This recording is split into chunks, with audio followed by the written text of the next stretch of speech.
What's up, Wolfpack? Okay, let's go over Tuesday. We're going to finish off our final week of the strict pull-up, strict push-up volume progressions. We're just going to throw it into an EMOM.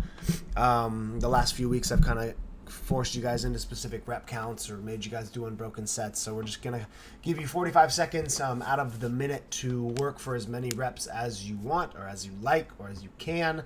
It kind of gives you the freedom, depending on how things have been going. You can decide what's the best sets for you, how many reps you feel like doing, or even the potential and the possibility to do more reps than what I've been programming.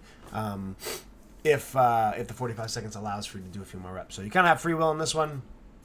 It is 5 sets, so I did progress it one additional set from last week. Or last week was 4 to 5 sets. I think the week before was 4 to 5.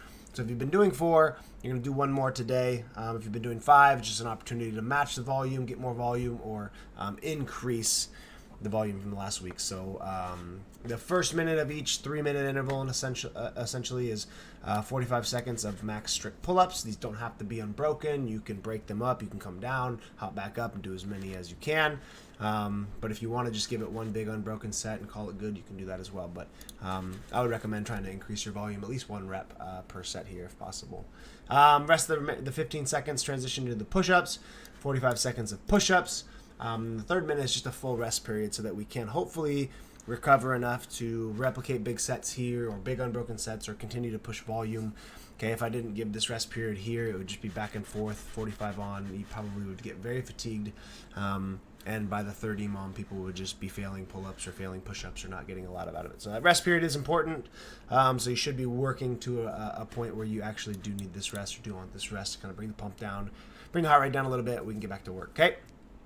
Or just match whatever intensity we've been doing for the last 4 or 5 weeks. If we've been vesting or preparing for Murph with a vest, definitely want to wear your vest for this. If you use bands, if you've done ring rows, if you've done a combination of body weight and bands, whatever it may be, you're going to want to match that intensity, and we'll just keep pushing forward from that, okay?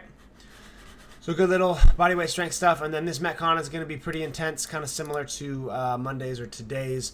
We've got rowing and bar facing burpees, and then every interval you're going to add calories to your row. So there is no rest period in this. It's technically a 15-minute AMRAP, and you're going to complete the row buy-in every 3rd minute, and then the remaining time is going to be spent doing bar facing burpees. So we have to take this into account, that your body is literally moving the entire time. There's really no rest periods, and we know that this combo together, rowing and burpees, is extremely taxing, and this is a very, very long workout just to be doing these 2 movements. Okay, obviously you get a little bit of a break from the burpees on the rower, but it's only every 3rd minute, and as these calories increase, right, you're going to spend more time on the rower, and it's going to get more challenging with the fatigue. So you want to pick a row pace that is pretty equal the entire time, whether it's the 20, 22, 24, 26, 28, or for females, 15, 16, 17, 18. You want to pick one pace that you can hold the entire time.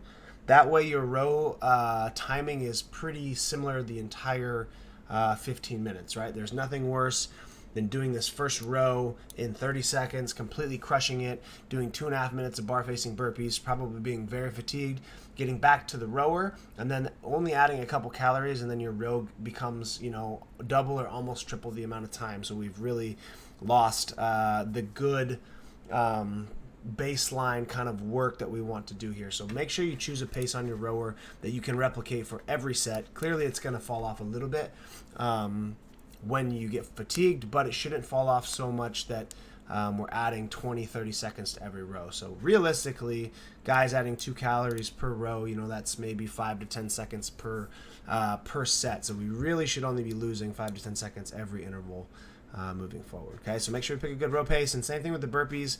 Okay, don't get trigger happy after the first round. Everybody's gonna come off the rower feeling pretty good, probably sprint burpees for 2 minutes, feel great. Go back to the rower, and all that built up blood and fatigue in your body is going to just kickstart in during the row. So don't get ahead of yourself on the burpees. Pick a good cadence that you can keep moving, keep breathing, right? We really shouldn't slow down much on the burpees the entire time, and just try to be as efficient as possible here, okay? Time frame wise, we need to pick a row distance that will be around a minute for the first round, okay, since you're fresh. should be about a minute. And then, like I said here, you're adding these calories, should be 5 to 10 seconds every round. So minute, minute 10, minute 20, minute 30, minute 40, minute 45 max on that final row. So we should have plenty of time to get some good burpee volume in. And this is a great workout. So just don't get ahead of yourself. Don't go too fast too soon. Have fun. Settle into a good pace. It's a great conditioning workout. So if you got questions, let me know. If not, have a great Tuesday. I'm excited for it. You should be too. Toodles later. Peace. Bye. See you in the gym.